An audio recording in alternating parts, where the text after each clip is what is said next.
to take Vietnam off the countries of particular concernedness. For those of you who know what that's about, he's played a very significant role. He's been a great friend of Vietnam. He did his training initially at Stanford University, with a graduate degree at the Naval Postgraduate School, and with his doctorate at the Fletcher School, which is one of the most leading foreign policy graduate programs in the U.S. He did his graduate work on Uzbek-U.S. relations, so he's had some interesting exposure to complex issues. I spent some time in Uzbekistan, and I know it's one of the very complex countries, particularly from a religious freedom standpoint. In any event, we're very grateful to have him here. He's on to maybe tell a little bit about where he goes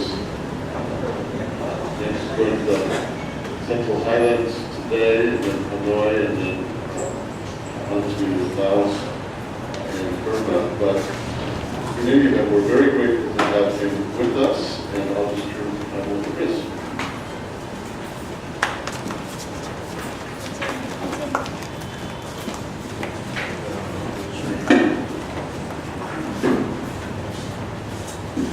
Well, good afternoon. Xinjiao. Are we awake? Are we ready? Are we excited? It's a pleasure to be here with you and speak with you and come back to Vietnam, where we have so many friends and so many friendly faces in the crowd. Some of you I've known for a long time. Some of you are new friends, and we're grateful to have this time. Professor Hong asked that I come and give this presentation because he wanted, after having all of this talk about religion and the rule of law and getting into these legal issues and sometimes difficult issues in comparative context, to have a conversation about, so what? Why are we doing this? Can we take a step back and say, why is this important? And in so many ways, to have a conversation about how do we live with our deepest differences, not just as Vietnamese, but as global citizens. And there's a simple fact in our world today, and that is this. We live in a world that we can call a minority-majority world, which is to say the majority of people are made up of minorities. And this is taking place in many countries around the world. In my own country, for example, we have 6 cities in our country that are minority-majority countries in the United States. And the bottom line is, no matter what faith or ethnic group you have, or faith you are, or faith that you practice, you are a minority someplace. So it is not only the right thing to do to look out for minorities, it is also in your self-interest to do as you engage these kinds of things. And so that's the conversation we want to have. How do you live with your deepest differences? And to quote, and to begin the lecture, I want to read you a quote from one of my favorite people here in Vietnam, Uncle Ho. Okay? This is a quote from 1949, and it goes like this. Do Confucianism, Jesus, Marx, and Tung Dat Tung share common points? Do they share common points? Yes. They all pursued a way to bring happiness to human beings and benefit to society. Now listen to this part. If they were still alive today, and if they were grouped together, I believe they would live in harmony like close friends. I try to become their pupil. That's Uncle Ho, 1949. And if you take away anything from this presentation today, is I want you to think about what Uncle Ho is saying. He's basically saying there has to be a space or a table where people can sit around from very different perspectives. Perspectives that theologically are irreconcilable. You cannot make them match up. You cannot make a Christian believe like a Muslim, for example. He's saying, I want to bring all those people to the same table. And not only do they get along, but I would learn from them. And in so many ways, that's what we're doing with this seminar and this certificate program, is we're creating a safe space where all of us from very many different perspectives can get along and learn from each other without sacrificing our identity, our ethnic identity, our religious identity, or any such thing. So, in answering the question, how do we live with our deepest differences, I'm going to ask 3 more questions, and they are as follows. One is, where and what is that space where people can come together? And is there a spiritual architecture that allows people of all faiths and none to contribute to the space? The second question is this: is there a narrative? Is there a story within the space that allows everybody to feel welcome? And then the third question is, what is the tangible product of the space? Now, these may seem like academic questions, but they're very important, vital, theological and philosophical questions for how we live in this world today, a minority-majority world. And so the second half of the presentation, I'm going to give 3 practical examples of what this looks like. One is going to be my own country. I think you might be interested in this, and I want to share how we have tried to create a space to have these conversations. The second, Professor Hong asked me to talk about the Middle East and terrorism. And so we work in the Middle East, and I will share a little bit from there. And then the third country will be Vietnam, where we will look at this from a practical example of something that happened in Dien Bien province at the very end of my discussion. So that's what we're trying to do. 3 questions that help us answer the bigger question, how do we live with our deepest differences? And then 3 examples about what it means to have a space that produces a narrative and a spiritual architecture that results in very tangible product. Because an idea, at the end of the day, if it is not implemented, if it is not funded, is still just an idea, and therefore irrelevant. If we want to seek change for the positive in this world, we have to be able to implement some of these ideas because we're in conversation with one another. And because we dare to respect each other, even if we have very profound differences, politically, theologically, whatever the case may be. So that's what I'm going to try to do. So, James, if you go to the first. Before we get to the questions, though, we've got to have an understanding of what is the world that we live in. How do you name the world? I believe that if wisdom begins with naming something properly. So let me give you my understanding of the world we live in. And I'm happy to share these slides with you if that helps. But on the right-hand side, you have a whole bunch of issues. And it really doesn't matter what they are, but they're all global challenges. And they have 2 characteristics. First characteristic is there's no government, there's no country that can solve those issues by themselves. There's also no NGO that can solve that by themselves. So the second characteristic is this. It is not a question of if, but when you will partner if you want to take on some of these global challenges. If you think that you can take on any global challenge by yourself as a function of your government or your NGO or your academic institution, you're wrong. You'll be irrelevant. You will have to work with somebody different than yourself. Somebody who does not look like you, somebody who does not act like you, somebody who does not pray like you. What does that mean? How do you do that? And so if you look over to the left there's a Venn diagram. And those are examples of different organizations and entities that will be in any space. But you have MOD, stands for Ministry of Defense, UN, international organizations, business, anybody can be there. The topic that's very hot or popular to talk about in my country is religion and NGOs. Because in traditional international relations, nobody talks about religion, nobody talks about NGOs because they're non-state actors. And so we're trying to figure out how do they fit into a discussion of practically solving global challenges. Let me give you an example about this. Vietnam, one of its top 3 priorities is climate change and the environment. You have many lowland coastal areas, and your Ministry for Foreign Affairs is very concerned about rising waters. Now, is there any way in the world that Vietnam can take on that challenge by itself? And the answer is no. Vietnam is going to have to work with other states in the Pacific Rim to think about this. But you're also going to have to work with different relief and development communities to prepare your cities for typhoons and for rising water so they're resilient, that they can defend against nature and water. And that takes an integrated approach. That takes all of the players in that Venn diagram to work together if you're going to solve these things.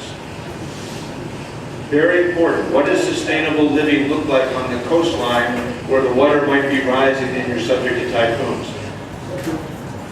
It can be terrorism, it can be the fight against sex trafficking, it can be religious freedom of conscience or belief. You have to find a way to bring very different players together, state and non-state, to address that.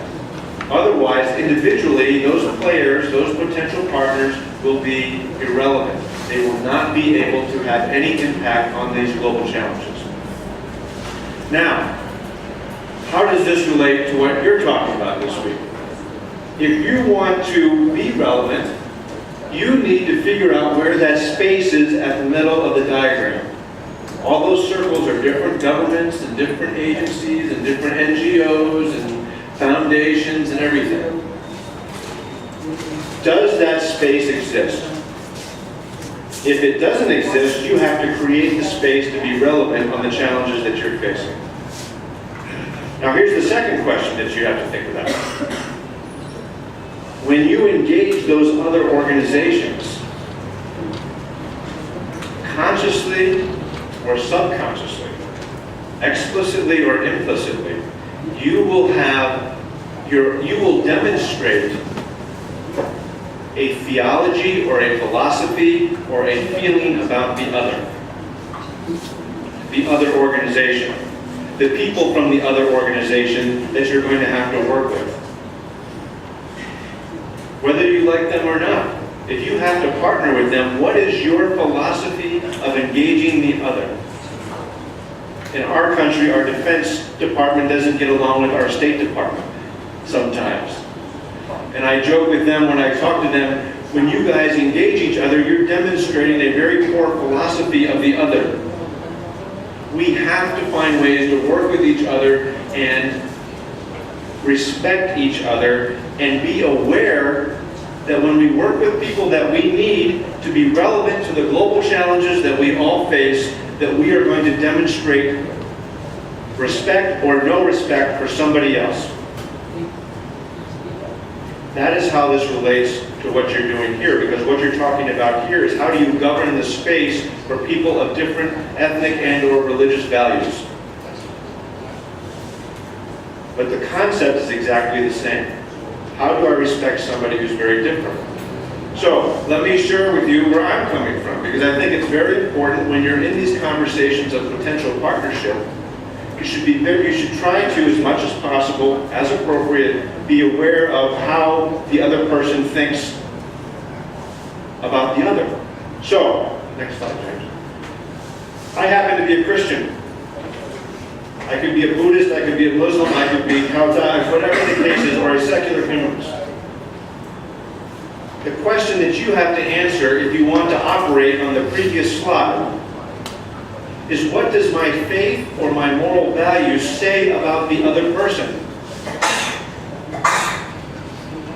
And then you have to learn what other people are thinking from their perspective. In my faith, I am taught I must love God, I must love neighbor, and I must love enemy. All faiths have a tradition of the golden rule. Do unto somebody else as you would like them to do to you. treat them with respect because you want to be respected. Welcome the stranger in your midst. These are a part of almost all the major faith traditions in the world. And we could go to the next one.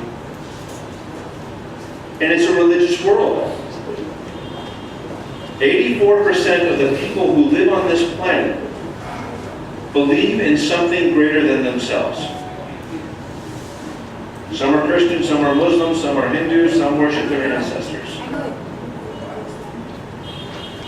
And we have to find a way to demonstrate how we can share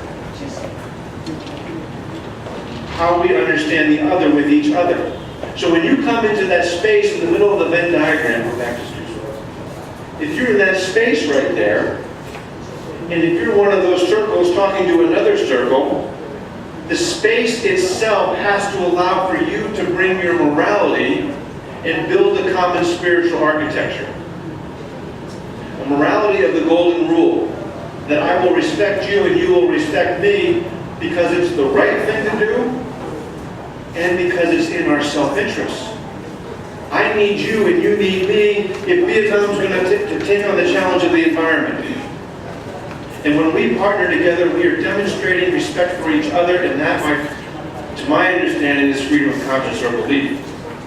And that people of faith can speak into that conversation and bring their values and beliefs into that conversation and be respected at the essence of their identity. That is the space that has to come about if we, as human beings around the world, are to tackle these issues. And it is a very religious world. Go back. This is from a Gallup poll in 2009. I also want to make note of one other thing.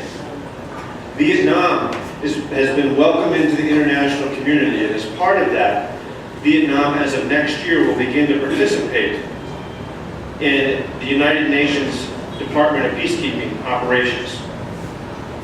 You Vietnamese soldiers are going to be deployed to these green areas. Those green areas are especially religious. If Vietnamese soldiers are to come home safe and alive to their families, they have to understand the religious environment as well. And to be able to think about these things in a practical, meaningful manner. Okay, next one. Now, if that's the space, and the space allows for us to bring in our different philosophies and moralities and of the golden rule and of mutual respect, what is the story? What is the narrative that must be in that space where we all feel welcome? What is it that makes us feel like I can be a Christian and she can be a Buddhist and he can worship his ancestors and this person can have no faith at all, but we're all in the same space together, working on global challenges, bringing our values to bear on these situations. Now, there can be many answers to this, but my answer to this is the story or the narrative of citizenship. Now, citizenship is a sensitive word in many parts of the world. It can be defined in many different ways. But for me, citizenship is a conversation between the government and the people. And that the people have every opportunity to bring their beliefs and values into the discussion of public policy. Now, citizenship, though, and you've got to come up with your own definition, by the way. I'm not going to tell you. I'm just going to tell you these characteristics. But citizenship is also tricky in that it exists at different levels. Three in particular, although you can have more. One is a national level. A second is a global level. And a third is a spiritual level. This is a picture of, I'm with Natalie Albright, who is she's on our board of advisors. And she is a former Secretary of State. And my father is on the left. He was our first ambassador for international religious freedom. But we're having a conversation in a church. Natalie Albright is not a Christian, but we're in a church and we're talking about how does America have a safe space, like a church, How does America have a safe space to talk about citizenship? And how do they overlap? I have a spiritual citizenship, I have a global citizenship, I have a responsibility to the state, I'm a citizen of the United States. And the country has a responsibility to me as a citizen to create a safe space to talk about these things. How does that take place? And there are no answers sometimes.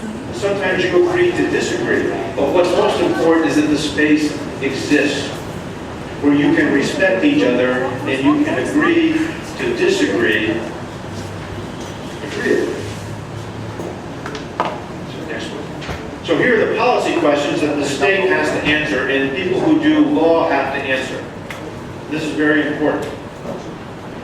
From an individual point of view, from the point of view of society, from the bottom up, individuals and social organizations have a simple choice, and I'm being very simple here. Do I tolerate or do I celebrate the other person who does not look like me, who does not act like me, who does not pray like me? And for me, there's only one choice. Tolerance is not enough. Nobody wants to be tolerated. That means that you allow for my existence, but you really don't care about what I am on the inside. And if I want to be in a relationship with you, I want to be celebrated. Even if you are a Buddhist and I am a Christian or a Muslim and someone who worships their ancestors, we want to celebrate each other's identities and come into a common space as society, as individuals. Now the second question is also fundamental and relates back to religion and rule of law most directly. What is the policy of the state in allowing for the space where there are different ethnic and religious groups? And here I think there is a very simple choice as well. The state can choose governance policies that assimilate or governance policies that integrate. Assimilate, this is my definition by the way. Assimilate says you have to look like the majority culture. So I'm in America and I am a white person of the Protestant faith. That has been the majority culture for a long time. And we have made many mistakes in telling people they have to look and act like us. But reality is setting in. For the first time last year, white Protestants are less than 50% of the population. Now hopefully they would treat other people different than the majority better because of what they believe. But the self-interest is I have to find a way to get along with other minorities because we're all minorities someplace. So I can assimilate and say, you have to look like me and offend everybody. Which is not in the interest of the state over the long term, because when you offend people, it makes them want to be mad at the state. The second policy choice, which is the one I recommend, is to integrate. Integrate means I want to celebrate your identity and allow you to bring your beliefs and your values to the table that Uncle Ho was talking about. I want everybody's beliefs at the public policy table because I think I can learn from everybody because everybody has a tradition of respecting the other person, of the golden rule. We want citizens and we want states that celebrate and integrate. Especially if we want to take on the global challenges that I referred to in the first slide, where we have to find a way to partner because nobody can solve these challenges by themselves. So what's the product? All of this is academic, big picture stuff. How does this apply to my life in real world situations? The first product is this. The process is the product. If there's no space to have these conversations, if there's no space for Uncle Ho to bring Jesus and Marx to the same table, then there's no way that you can engage or address any of the issues that Vietnam faces or our world faces. So it's important that you continue to meet, This is the second religion and rule of law certificate program of 10 days in less than a year in Vietnam. That's amazing. That's a testimony to your government that it's taking place, and that we have a chance to learn from each other. But the space has to continue. And it can't just be at the national level, it has to be at the local level as well. That space has to, process is the product. Here's the second result. Trust. What we find around the world is that people who don't look like each other or don't pray like each other sometimes have not been very nice to each other. And they have to have a space where they learn together, because if they can learn together, then they can see each other as humans. Not as Muslim and not as Christian.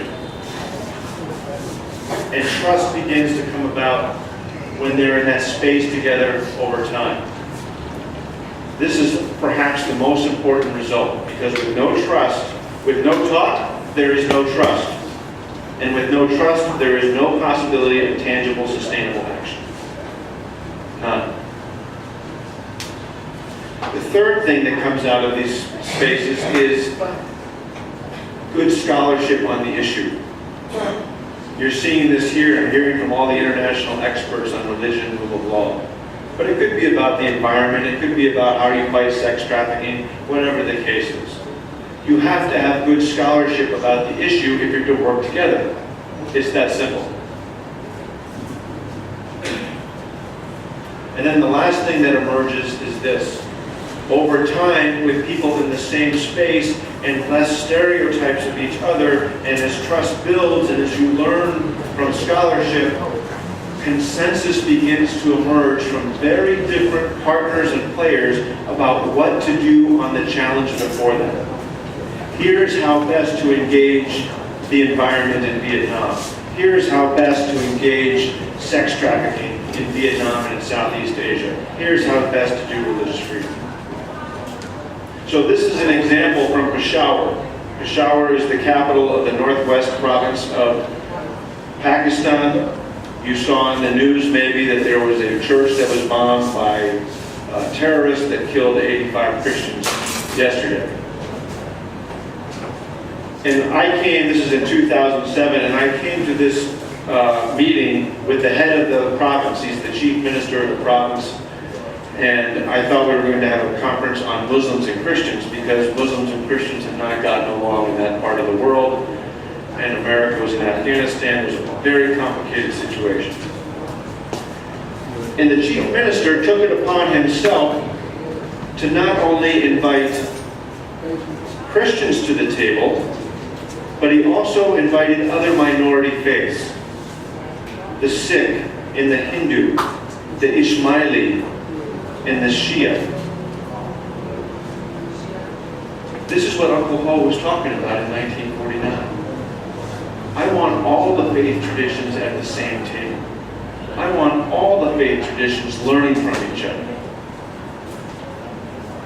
Now, next one. The next day we had our conference, and the Sikh, the person on the right, and the Hindu, the person on the left, they both came up to me.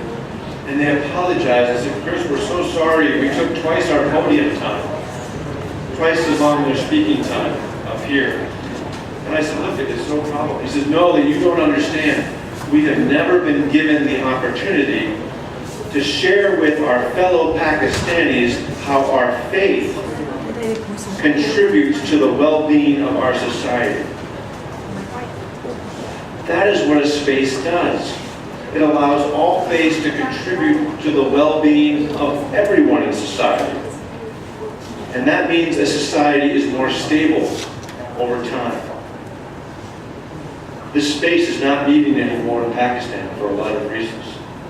If you don't have the space, I don't think you have a chance for stability and for security.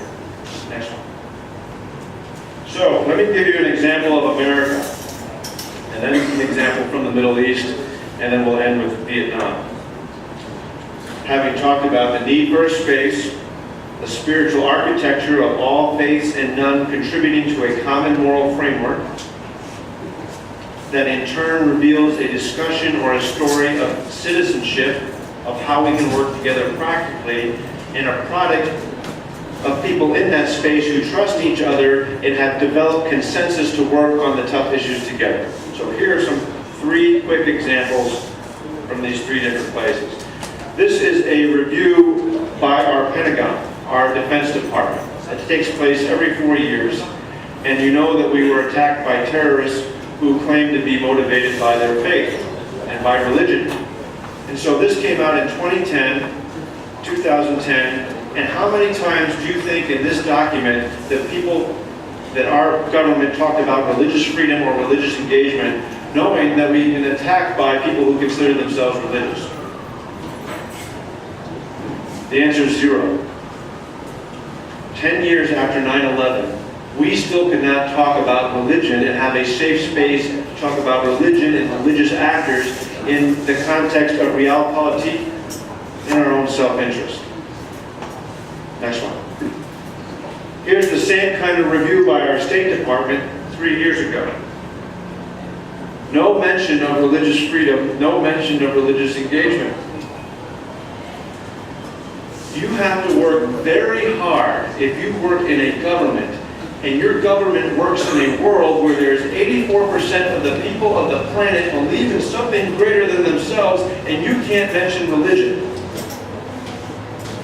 Religion is not another category for analysis. Religion, through its people and its members, are in all categories, all over the world. If you ignore it, you ignore reality. And that's what our government was doing. So, next one. Secretary Clinton had an idea 2 years ago. She said, we're going to engage in a strategic dialogue. Now that is a phrase that is reserved only for bilateral relations. We have the United States has a strategic dialogue with Vietnam and other countries.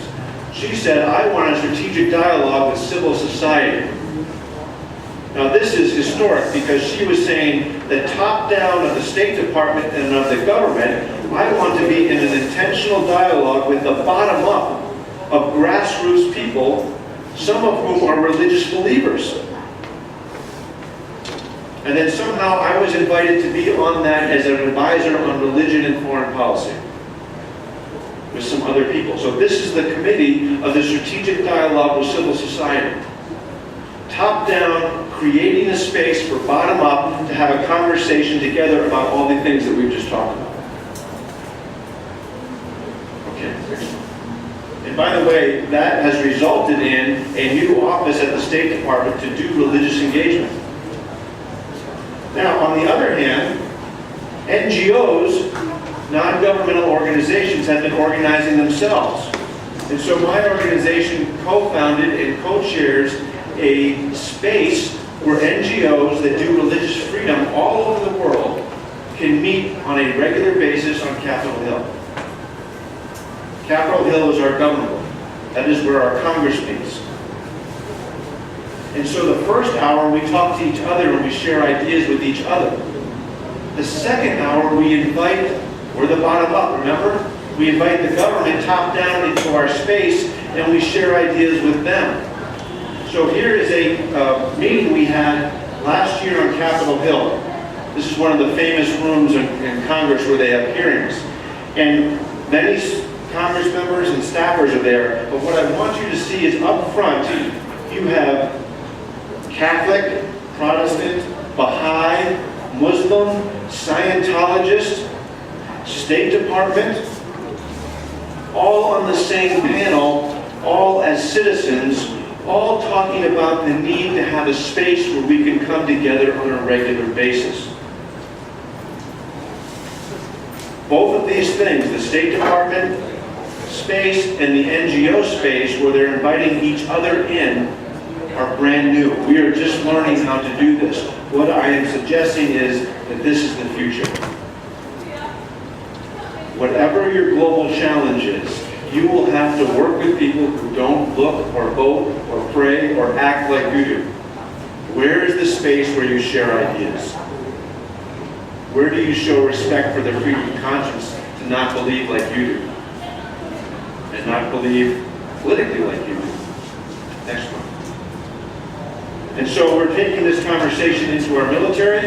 Our military is all over the world, as you know, as the Vietnamese military will be with peacekeeping operations.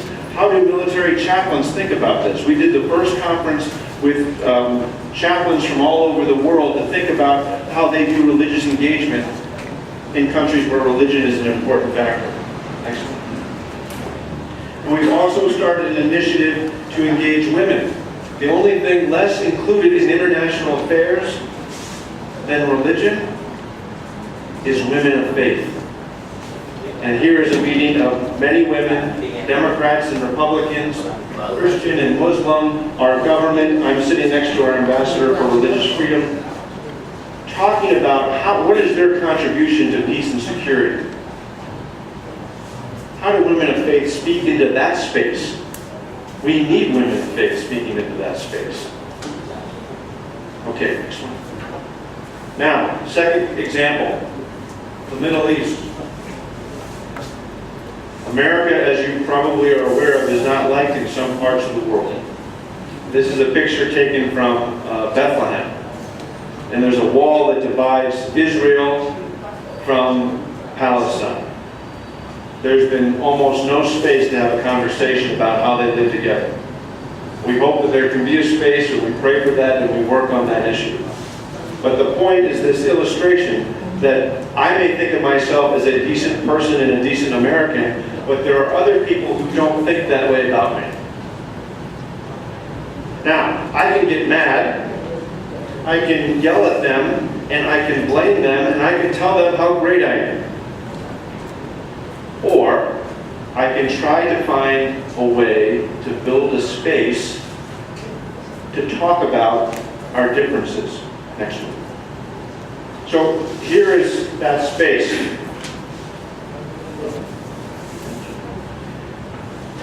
This picture was taken September 12th last year. It's taken in Tunisia, which is next to Libya, and it is taken the very morning that our ambassador was murdered in Benghazi. And I am sitting, the guy to my right is a Libyan, and he is a Salafist. He is a Salafi. And Salafism has non-violent trends, and it has violent trends. There are many in America who would think that a Salafi is my enemy because of the violent trends that it is generating. I have a choice. I can stereotype him and call him my enemy, or I can find a way to talk to him and see if there's a way that by engaging him, we can change the narrative about Muslims and Christians living in the world together. That's no fun sometimes. And I want you to know that this Libyan Salafist, first thing he did when he saw me, it was the first time we met. He grabbed my arm and said, "That's not my Libya, and that's not my Islam." There are good people within Islam. The overwhelming majority of Muslims are good people, but there is a small strain that is violent. Now, policy choice. I could try to kill all the bad guys. Or I can try to convince the bad guys that they are practicing bad theology. If I choose the second course of action, who is positioned to make the case that good theology beats bad theology? A Christian from America? Or a non-violent Salafi to talk about why that is bad religion, to condone violence and terrorism? Okay, next one. You've got to go and talk to them. You've got to be a part of the conversation. Next one.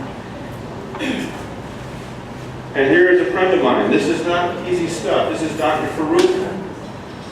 The Pakistani army brought him some young boys who have been trained to be suicide terrorists. They've been radicalized by the radio. They've been told there was no father figure at home, and they were told to kill themselves. I asked him, what do you do with that? He's a clinical psychologist. He says, Chris, I love them, and I teach them the best of Islam. Dr. Farouk was gunned down by the Taliban on October 2nd, 2010. He was killed for trying to create a space where the best of his faith could defeat the worst of religion. There are good people in tough places all over the world, and I don't care if you're in America or if you're in Northwest Pakistan, it's the same principle. Who has the courage to create a space and step into the space and not just tolerate, but celebrate and respect the other? It's the right thing to do, and it's in your self-interest. So, my conclusion with Vietnam. We've been working here for a long time, and I'm sure you recognize Uncle Ho, of course. But also recognize President Chip when he was in power. And so we had a wonderful opportunity to meet with him and talk about many of these things and to be encouraged by him. And we had a meeting with him in Washington as well, and we've met with Prime Minister Zoom a couple times. But that's the top down. You have to engage the government and be transparent and talk about how can we help you with what you're already doing. Could we do religion and rule of law programs with you? Instead of blaming you and telling you how bad you are, can we work with you? It's because of these kinds of relationships that we can do a 10-day certificate program. Not actually. But also from the bottom up, it's important. Our society, our different religious communities ready to engage. This is a picture of a conflict resolution seminar that we have done with the Committee of Religious Affairs within the church, the Tin Lan Church in Vietnam, one of the Tin Lan churches. And basically what we're saying is we're creating a space for them to talk to each other before they talk to the government. Sometimes you can have a goal of a big space and invite everybody, but if everybody is not ready to enter the space, you're wasting your time. Maybe you need a space just for government officials, like this conversation here. And then a space for religious leaders, and bring it together. Now here's my last practical example. A few years ago, up in Dien Bien province, in Montreuil, close enough, Montreuil, there was a gathering of 10,000 monks. And they gathered because they had heard from an American pastor that the end of the world was going to happen on May 16, 2011. And so they all gathered. It's an interesting illustration of globalism. Now, if I'm in the army and I have 10,000 people gathering on the border with Laos and China, and I know that there are people who are trying to manipulate religion to succeed from the country, like the Chow Pa movement, 10,000 people gathering, it makes me nervous. I was in the Marine Corps, the United States military, for 9 years. I understand that thinking. But here's the policy question. Do I react to that situation and make it worse by using hard power? Or do I find a way to educate, to ensure that pastors are educated and trained in their own faith, in soft power, that they can tell their fellow believers that this message from an American pastor who says he's a Christian is actually not real Christianity. And therefore there is no need for you to gather because the world is not ending on May 16, 2011. The choice is between a hard power reaction and a soft power preemption. A soft power because there is a space that says, I am okay as a government to allow monks and pastors and priests and imams to be trained in the very best of their theology to make sure that it does not get manipulated by other people for political purpose. So, here's everything. everything I've tried to say to you in one slide, and I will end. The top down of government has to work with the bottom up of grassroots.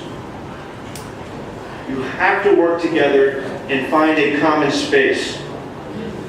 In that space is where the spiritual architecture of a common moral framework can be built that does not tolerate but celebrates, that does not assimilate but integrates. And in that common space, trust comes about, enough trust to build practical policy solutions to the common challenges that we all face. Among them, how do we allow for people to believe or not believe what they want as good citizens of their country, who are global citizens, who have spiritual citizenship, and are proud citizens of Vietnam or whatever country you live in. With that, I will end and be happy to take your questions and answers. Thank you. Xin cảm ơn. Xin cảm ơn.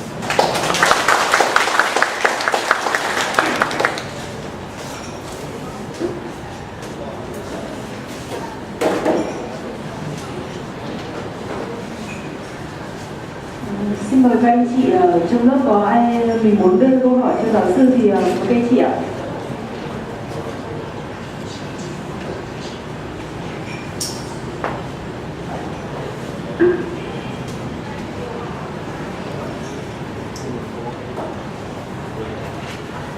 It's a safe space.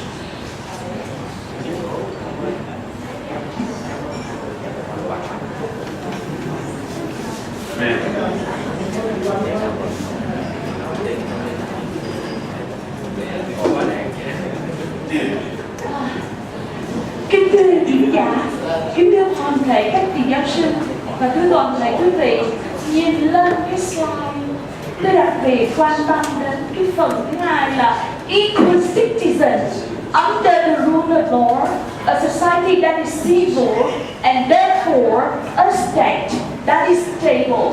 Thưa ông, xin ông giúp cho chúng tôi bằng quan điểm riêng hay là quan điểm học thuật mà ông biết được rằng là một nhà nước dân sự ở các nước tư bản khác với một nhà nước dân sự ở những nước định hướng xã hội chủ nghĩa như Việt Nam là như thế nào, và với cái tiêu đề là cái global engagement, globalization và cái cooperation, coordination, collaboration, thì ông thấy rằng là những đất nước có quan tâm đến sự tiến triển của những hệ thống chính trị dần dần đi đến sự hài hòa, thì để đạt được cái gọi là xã hội dân sự ở các nước tư bản và xã hội dân sự ở các nước xã hội chủ nghĩa thì nghĩ rằng sẽ có phương châm nào để nó phù hợp với mục đích của tổ chức của quý vị.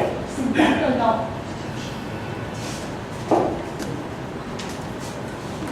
This is a very difficult question for you. Yes, thank you. Okay, very good. I'm always happy to have a difficult question.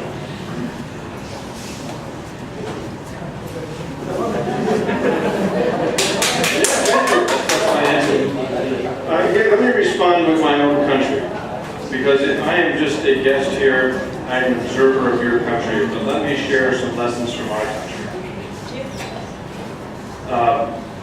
And humbly so.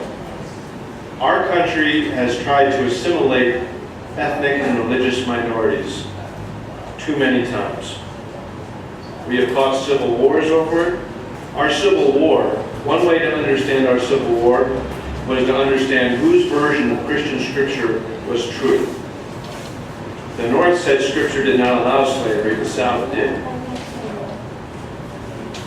That's what you could boil our civil war down to. We have treated Asians and Hispanics poorly as well as they've come to our country, as well as Irish, Catholics, and Jews. In fact, I would say 49% of the time we did not get the answer right. 51% of the time, we do.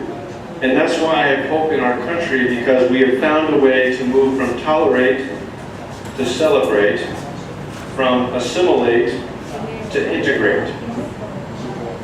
Now here's the other questions to think about. Two other dimensions to think about. One is, we live in a global world. And if you want to compete economically in a global world, you better have all of your citizens equipped. Your citizens have to be educated to at least a high school and hopefully a college and university level. If they are not equipped to or if they are not educated to that level, your country will be dragged down. I don't know what the percentage is here. I think it's 14 to 16% of Vietnam's population is ethnic minorities. Many of them are minority religions. They have to be educated to the same level if Vietnam is to compete in APEC and WTO and all of those kinds of things. So freedom of conscience is not only freedom to believe something, but then it's the freedom to be educated and treated with equality. And if you were to learn anything from our experiences, we've learned this the hard way. If you don't include minorities, as I don't even like the term minority anymore. It's a statistical fact, but people who are not of the majority, if you do not include all people as equal citizens, your country will fail. And that goes for women too, who are half the population. So that's very, very important. But the second part of that's the economic argument, which is self-interest. The second part of the self-interest argument is security. If you repress a people because of their faith, over time they are more likely to be mad at the state or rebel against the state. And nobody needs that, especially if you're trying to create jobs for a young population. So in socialist countries and countries in Asia, you have a lot of young people, you have a lot of ethnic and religious minorities, and what's going to happen? Are they going to find jobs because they've been educated and respected? Or are they going to make trouble for the state because they have not been respected and they do not feel that their faith is respected? That's a tough one. Middle East is going through this too. We think of it as all Islam, but there are many different variations of Islam. And if Islam does not find a way to talk to itself and respect each other across Sunni and Shia, they will fight each other over theology and they will leave all of their citizens behind. So this is a fundamental issue about how we integrate and celebrate people who do not look like the majority. And I cannot tell Vietnam how to do it. I'm just happy and pleased to be a part of helping Vietnam think about it by helping bring this conference together. Thanks. Other questions?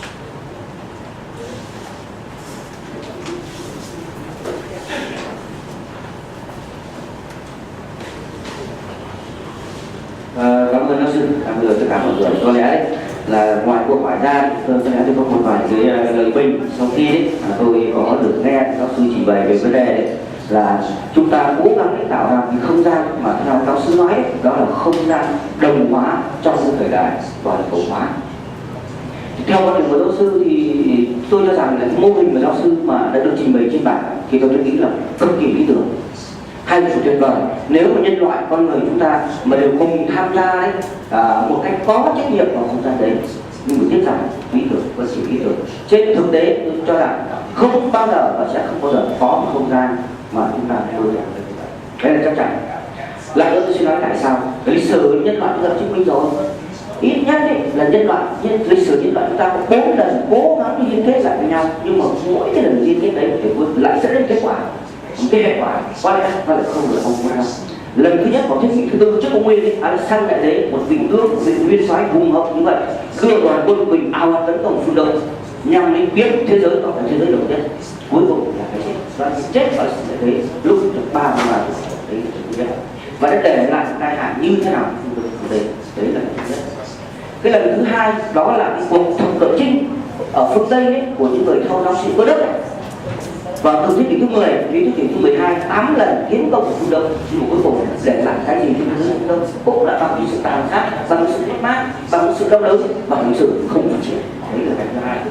Cái thứ ba là cuối thế kỷ thứ 19 đầu 20, hàng quân của phương Đông còn xâm lược của chủ nghĩa dân phương Tây đánh vào phương Đông của chúng ta. Và kết quả nó thành cái gì? Thay đổi toàn bộ diện mạo phương Đông, các giá trị tốt đẹp phương Đông gần như thế là bị bỏ sót. Cố nhiên họ đang là trong phương Đông là một số hai tốt đẹp. Và lần này có lẽ tôi theo kỹ đây là lần thứ tư Thế cái lần thứ tư này thì bối cảnh tình hình thế giới là khác hoàn toàn, không giống như 3 lần trước nữa. Cho nên có lẽ là nó xuất hiện ở trong cái nhà chuyên gia của chúng ta cố gắng đấy là đưa ra một cái hệ lý thuyết nào đấy để mà làm xoa dịu, hay cố gắng tìm ra một cái hệ thống lý thuyết nào để gây mê hoặc con người chúng ta rằng đấy là trong tương lai lần chúng ta sẽ có một thế giới gọi thế giới như giáo sư nói, đó là thế giới đồng hóa. Tôi không dùng cái đồng hóa mà đó là thế giới hòa hợp, vì cái đồng hóa chúng ta sẽ mang cái gì để thế giới là tự bức, là tự ép bắt buộc dùng đồng hóa là hay lắm. Thế thì theo quan điểm của tôi là thế này, một cái thế giới gọi thế giới là theo giáo sư đồng hóa đấy, hay là cái thế giới đồng nhất, theo tôi nghĩ là phải có hai cái nội hàm giữa hai cơ sở lớn của nó, tức là một bên là nên, một bên là không nên. Vậy thì nên cái gì và không nên cái gì? Thì cái thứ nhất theo tôi nghĩ là nên điều kiện là gì? Nếu có một cái thế giới mà cái không gian hòa hợp đấy, theo tôi nghĩ trước hết đó là gì? Đó là con người chúng ta đấy là phải có niềm tin, đấy là cái thứ nhất. Cái thứ hai là phải có lòng khoan dung của độ lượng. Cái thứ ba đấy là biết hỗ trợ giúp đỡ lẫn nhau. Cái thứ tư đấy là phải biết đồng cảm ủng hộ với nhau, và cuối cùng đấy là biết tôn trọng lẫn nhau. Đấy là theo tôi nghĩ đấy là cái nên. Thế còn cái không nên ấy, là thứ nhất tránh tình trạng áp đặt, không lấy lớn áp đặt bé, không lấy giàu áp đặt nghèo, đấy là cái thứ nhất. Cái thứ hai là bỏ qua cái cố chấp. Trong cái lịch sử nhân loại con người chúng ta có những lúc sa ngã, có những lúc sai lầm, hay qua cố chấp, đấy là cái thứ hai. Cái thứ ba đấy là không nên được phân biệt đối xử, tức là thiểu số, đa số, dân tộc nghèo, dân tộc giàu, vân vân. Và cuối cùng là không nên là chia rẽ. Thì theo tôi nghĩ rằng cái nên không nên đấy, nếu kết hợp hỗ trợ lại với nhau thì có lẽ chúng ta cũng mơ tưởng có một thế giới ta gọi là thế giới cộng đồng một cách hòa hợp được như vậy. Nhưng mà quay trở lại vấn đề, tôi vẫn cho rằng đấy là nó vẫn chỉ là ở cái mức dừng lại mức độ lý tưởng mà thôi, chứ còn hiện trên thực tế thì có lẽ không có. Bởi lẽ trong thế giới ngày hôm nay vẫn còn có trên toàn bộ thế giới chúng ta vẫn là có những dân tộc nghèo, dân tộc đói, những cuộc chiến tranh liên miên, đó là những người không có miếng ăn, đó là những người đầy giấy ra thừa bởi về mặt vật chất. Thế thì làm sao chúng ta bảo con thế giới nào bây giờ? Đấy là cái thứ nhất. Làm sao mà lại có con thế giới nào chúng ta lại mong muốn là có không gian và hòa hợp được như vậy? Cái thứ hai tôi muốn nói rằng nó phải, tôi muốn nói là muốn thế hòa hợp đầu tiên các chủ thể tham gia, đó là gì? Nhà nước, đó là dân tộc, quốc gia, con người chúng ta. Thì tôi nói rằng phải có trách nhiệm hết sức cao độ để tham gia vào quá trình này, loại bỏ tất cả những gợi mở, những chướng ngại mà những cái người ta cho là cái xúc xí đấy, để mà nó cản trở lại cái quá trình của chúng ta hòa hợp với nhau. Thì đấy là theo tôi nghĩ là khi giáo sư được nghe giáo sư trình bày mô hình đấy thì tôi lại cảm thấy là thích lắm, nhưng mà tôi lại không tin được lắm. Thì đấy là thứ nhất. Cái thứ hai, từ đó thì tôi muốn tôi xin phép cô mà giáo sư có hỏi đấy. Nếu vậy thì với tư cách là giáo sư chuyên gia nghiên cứu trình bày cái mô hình về mặt không gian như vậy, thì theo giáo sư đấy, vậy thì Việt Nam chúng tôi đấy làm thế nào, có trách nhiệm gì để tham gia đấy vào cái quá trình xây dựng cái không gian mà theo giáo sư nói là không gian đồng hóa tuyệt vời như vậy? Đấy là câu hỏi của tôi. Xin cảm ơn. Thank you.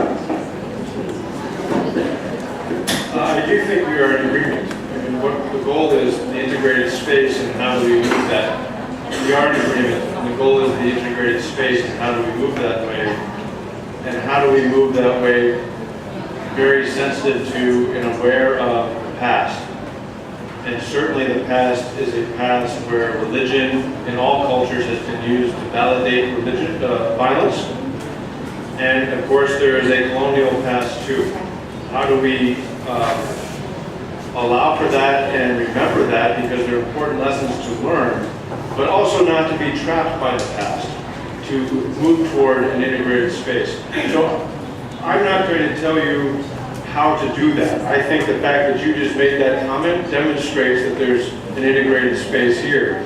And if you're thinking that way, then there are other people thinking this way. And Vietnam is going to be just fine in creating a space and being a model of a space. Let me share this with you. People sometimes, because the world is in, there's a lot of trouble in the world. There's a lot of bad headlines. And people say to me, what's your favorite place in the world? Where do you have hope for? If you could bet on one country, what country would you bet on? Not to encourage gambling, but that's what they ask me. You know, my answer is always Vietnam. And here's why. You have every reason to hate everybody else. You have every reason to hate the Chinese. You have every reason to hate the Japanese. You have every reason to hate the French. You have every reason to hate the Americans. You have all the facts, all the evidence supports you, and why you should have hatred. And yet you are the most grace-filled people that I have come across on this planet. You forgive, you forget, and you move on. And you're focused on the future. That is what's so beautiful about coming here. I have woken up in my hotels at 6 a.m. because somebody's working on building a building next door. Every town I go to.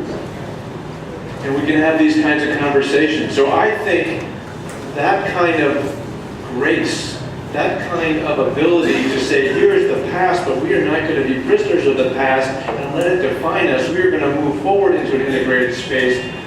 That's priceless. And in that sense, you and your culture are so far ahead of so many other different places around the world. And I know there are all kinds of things that you can say, this is wrong with our culture, or this is wrong with our country. Every country does that. Those are good conversations to have to get better. But on the other hand, the ability to forgive and forget the past, the worst of the past, and hold on to the best of the past so it does not repeat itself, that is precious. That is precious, and you have it. And I think of you as a model for the future. So thank you for the comment. Other questions?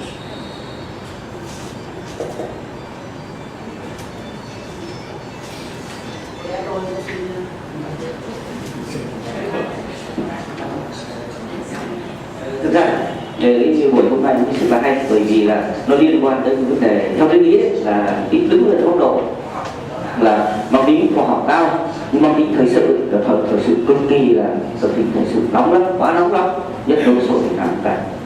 Trên báo chí ấy, ở nước ngoài vẫn cứ nhìn nhận Việt Nam chúng tôi có một cái gì đấy là vi phạm vấn đề tự do tín ngưỡng.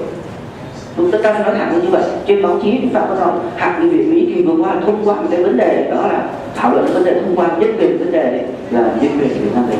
Nói xong đây không có xã hội cả. Có chờ thượng viện của tổng thống Mỹ Barack Obama có ký luật thông qua hay không? Tức là họ vẫn nghĩ là Việt Nam chúng tôi họ xếp Việt Nam nó vào một cái xã hội gần như là vi phạm về một ít nào.